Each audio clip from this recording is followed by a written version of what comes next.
This is Jarrod Horak, and in this video, I'm going to analyze both stakes races at Aqueduct on Sunday, November 16th. And the past performance data in this video is provided by today'sracingdigest.com. And if you need past performances for Aqueduct Sunday, November 16th, you can find those at today'sracingdigest.com. And I will include a link to the complete digest page in the video description below. And I'm going to be using some data from the complete digest in this video. And we're going to start with the third race. The Grade 3 $175,000 Pebbles Stakes for 3-year-old fillies, 1 mile on the turf course. Scheduled post time is 1:10 p.m. Eastern Time, and the first thing we're going to look at, fractional charting. And I've mentioned fractional charting before in other videos. The fractional charting is basically the Today's Racing Digest handicappers. They're picking out a representative past performance line for each entrant in the race. So they're projecting the final time that each horse is going to earn under today's racing conditions. And looking at the fractional charting, Fast Market is projected to have the best final time, followed by Peak Hype and Correto. So those are the three horses that they think are going to run the fastest race under today's conditions. Now we're going to look next at the race header. And I've talked about the race header in the past before. I've done a video on the race header. And the first thing we're going to look at in the race header is the track profile. And the track profile 1 mile turf races at Aqueduct, 41 races. Front runners won 24.4% of the time, pressers 29.3%, and we have mid-pack runners 24.4%, rear runners 24.4%. So as you can see, horses with all running styles very evenly matched in this event. So there's no real running style advantage in a race like this, 1 mile on turf at Aqueduct. Now we're going to look at the speed and pace forecasts. The digest handicappers projecting the numbers that they're going to earn, again, under today's racing conditions. And the first thing we're going to look at is the fire number highlighted in yellow. And you'll see that Correto is expected to have an 89 fire number. The fire number for today's Racing Digest is speed throughout a race. The second and third best numbers tied for second, Fast Market and Peak Hype. Then we're going to look at the CPR next, the Comprehensive Performance Rating, which takes into account pace, final time, and closing fraction. Fast Market with a 152 shows the way. The Fast Fig is the next one across, and we're going to look at the Fast Fig, and that number is a performance rating and a class rating all rolled into one. And again, Fast Market has the best number there. And then the final time rating, you'll see that Fast Market with a 143, he's got the best final time rating, which is basically a Beyer speed figure type number. Peak Hype second with a 135, Correto third with a 134. Then looking at the race competition levels, that's the class ratings, and Paradise City and Fast Market come out of the best races. And then the best final time ratings, the last rating goes to Fast Market, the best rating goes to Paradise City, and then the best surface and distance both go to Fast Market. Now I'm going to give out my top 4 contenders in this event, and the horse that I picked to finish 4th is going to be the 4, Love You Anyway.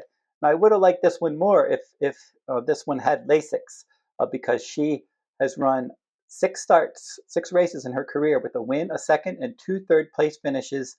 All 4 of her top 3 finishes, she had Lasix in all of those starts. The 2 races that she didn't have Lasix were her 2 stakes races. The Grade 3 Florida Oaks, she finished 5th in an 11-horse field, and the Teppan Stakes, she was 7th of 7. So now she's back up into the stakes ranks, so she loses Lasix again. Last time out at Keeneland from post 10, I thought she ran well there. It was a mile and a 16th allowance race. She was tracking the pace from post 10 in a 12-horse field, so she was stalking wide. She ended up finishing 3rd. Now, typically, horses that stalk wide, that's not the best journey that you can get on the turf course. So, second start after a layoff, I expect that she could run a decent race in here, but I am concerned that she's losing Lasix, stepping up in class.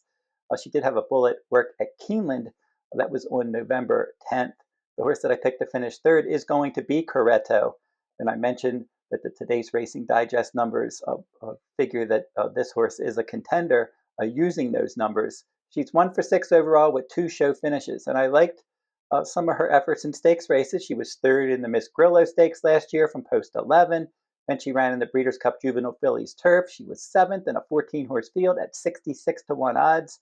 And then earlier this year, she came back off of a a little bit of a layoff in the Ginger Brew Stakes, and she battled on the pace, and she finished 5th of 10, beaten a little more than 2 lengths. The Sweetest Chance Stakes, she tracked the pace, she finished 3rd.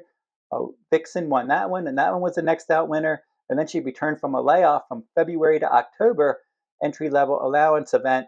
Love You Anyway was 3rd there, and she was the favorite that day, and she ended up finishing 6th in that 12-horse field, beating a little more than 4 lengths. So Correto, I think she can move forward in her second start after a layoff. I think she'll work out a decent enough tactical trip.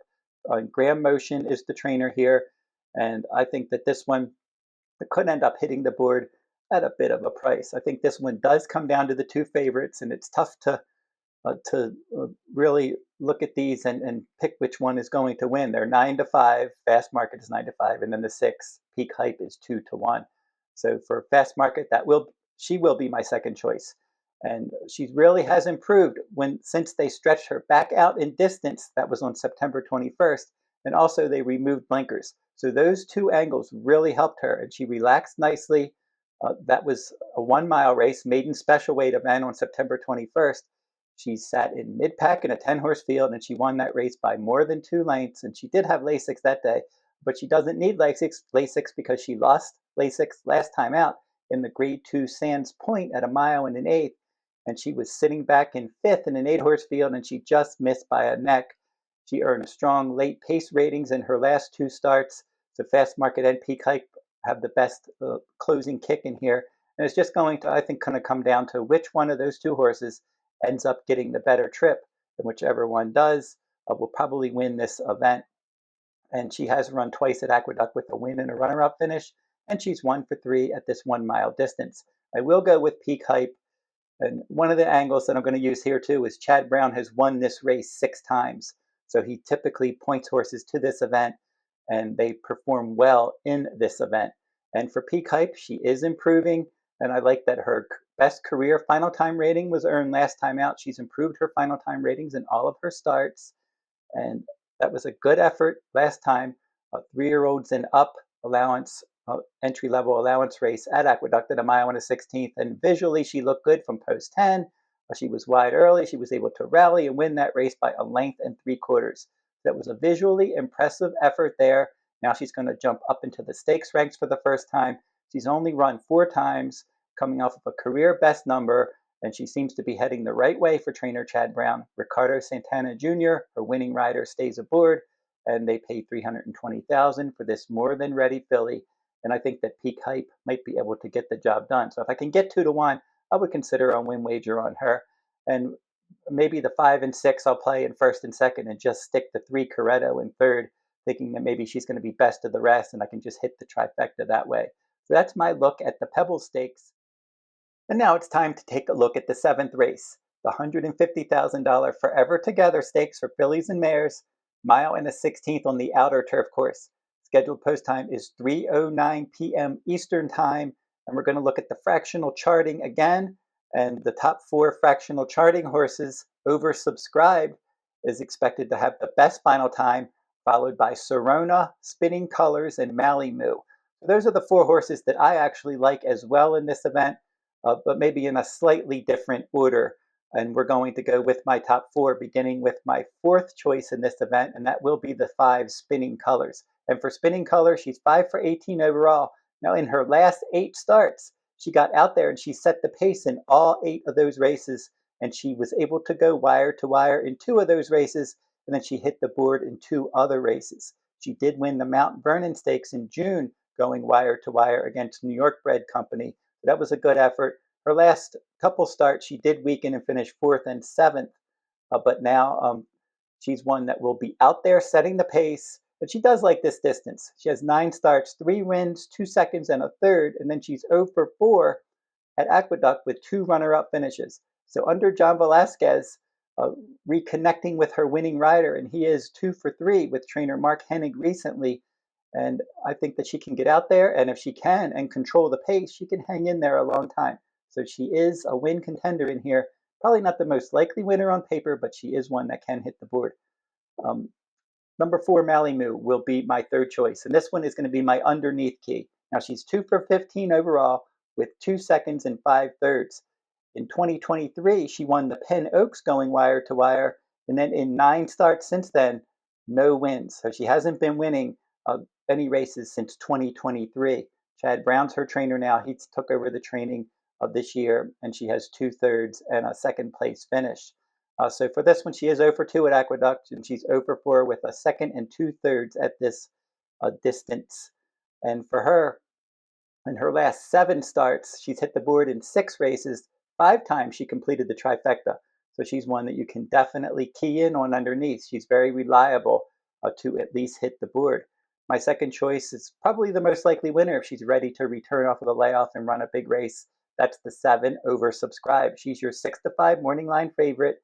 And Manny Franco is going to get a board for trainer Chad Brown. And they're 13 for 39 recently, 33% wins. A good jockey trainer team here. She's run 3 times at Aqueduct with a win in 2 seconds, 2 starts at this distance with a win in a second, and she's finished first or second in 5 of 6 starts. The only time she didn't finish in the top 3, the QE the Second Challenge Cup at Keeneland, October of 2024, she was 6th in a 10-horse field after chasing the pace from second. She feels pretty ran away with that race that day. And then she was in the Grade 3 Pebbles, November 2024. That was the last time we've seen this one, and she ended up finishing second. She won the Wild Applause Stakes at Aqueduct. That was June 2024, and she rallied from 19 lengths back to win by more than 3 lengths. So that race had a fast pace, and she just rolled home that day. So for Chad Brown, layoff runners of this type, 25% wins. So no problem with layoff runners for trainer Chad Brown. She'll probably return running. We'll just see if she is right up on top of her game. She might need to be to defeat my top choice, the 3 Sirona. And this one, decent numbers, especially her first start this year of the All Along Stakes, or her first start in this country, the All Along Stakes, a mile and an eighth. She ended up at Laurel that day, missing by a nose. No show Sammy Joe, her stablemate, just did defeat her that day. But that was her first start in this country. And then last time, the Grade 3 Way, she was 6th in a 10-horse field, a mile and 3/8. Now she's going to cut back in distance, and that could be a good thing, because looking at her overseas form, she was Group 3 placed May of 2024, 7 furlongs on turf, and then she ran well in 3 straight races, 1 mile on turf, September and then October of 2024, when she was second by a neck, first by a neck, and then second, beaten 4 lengths. So she has some decent form at shorter distances. And I think that cut back in distance from a mile and 3/8 back to a mile and a 16th could work in her favor. And she does have a recency edge over her main rival in here, Oversubscribed. So if Oversubscribed isn't quite 100% off the layoff, maybe Sirona could end up defeating her. And here's how I'm going to play this event. I'm going to make a win wager on the 3, and then we're going to play an exacta. We're going to put the 3 and 7 on top, and then we're going to use the 3, 4, and 7 in second. So I'm adding Malimu in there. And then a trifecta, the 3, 5, and 7 in first and second, throwing in spinning colors with my 2 top choices. So 3, 5, 7 with 3, 5, 7, and then we're going to key the 4, Malimu, in third. That one likes to run third, 5/3 from 15 career starts. So I said she's hit the board and finished third in 5 of her last 7 starts. So that's how I see the Forever Together Stakes, and then the Pebbles Stakes as well. And if you're interested in my full card analysis, I do full cards each day that Delmar runs. Now for Saturday, on November 15th, I did a full card at Aqueduct because Delmar had canceled their card due to poor weather. And I had a very good day on my full card at Aqueduct. I had 4 top choice winners. I had a nice, my price play, Willful Mama won the 6th race, paid $13.88. And I had the winner in the last race at 7-2. And a couple favorites won as well. I had multiple exactas. I had some trifectas as well. Lots of doubles, pick 3s. And I had the middle pick 4, and then the late pick 4 as well. So I had a good day overall, that Aqueduct full card. So I called an audible there, did Aqueduct after Delmar canceled, had a good day. And one of the reasons that I'm mentioning Aqueduct is on December 6th, Cigar Mile Day, I'm going to be doing a full card for Cigar Mile Day at Aqueduct. So I'm going to be doing full cards up to November 30th when Delmar finishes their fall meet. I'll be covering Delmar each day. And then for Saturday, December 6th, I'm going to be doing a full card Cigar Mile Day at Aqueduct. And then the Santa Anita Winter Meet I will be covering this winter beginning December 26th, the opening day of that meet. And you can get my full cards at todaysracingdigest.com on my handicappers page at that website, or at my personal website, therunawayhorse.com, on my shop page. Don't forget to like, comment, and share these videos if you like them. Subscribe to my channel as well. It's free to subscribe. And until I see you next time, good luck at the races.